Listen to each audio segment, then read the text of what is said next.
Aujourd'hui, le progrès fait partie de notre quotidien. Moteur d'avion, DVD, CD, GPS, lecteur optique. Toutes ces inventions sont devenues banales. Toutes doivent pourtant leur existence aux découvertes d'un homme. Albert Einstein.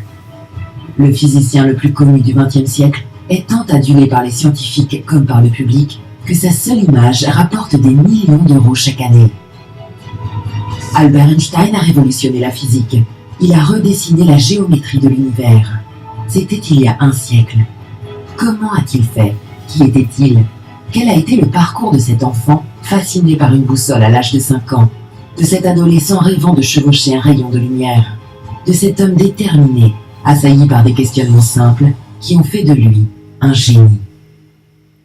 Je crois que la lumière parcourt toujours une ligne droite. Mais en réfléchissant sur l'univers, Einstein avait conclu que la gravitation, la force d'attraction des astres, devait déformer l'espace.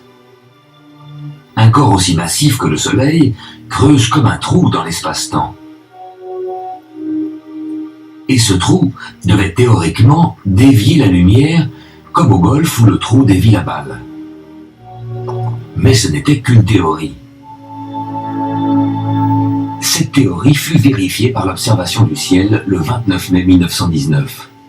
Il y avait ce jour-là une éclipse totale du Soleil, et l'étoile Taurus Beta se trouvait presque dans le même axe que le Soleil, mais bien entendu infiniment plus loin. On l'attendait ici, près du Soleil, mais elle apparaissait là, décalée du Soleil. En fait, la lumière qui nous parvient de l'étoile passe près du Soleil, et la masse du Soleil fait dévier la lumière de sa ligne droite en ligne courbe. On voit l'étoile à droite, au bout de la ligne droite, alors qu'en réalité elle se trouve à gauche, plus près du Soleil.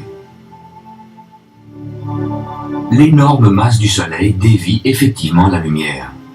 L'étoile nous apparaît à droite, elle est en réalité à gauche.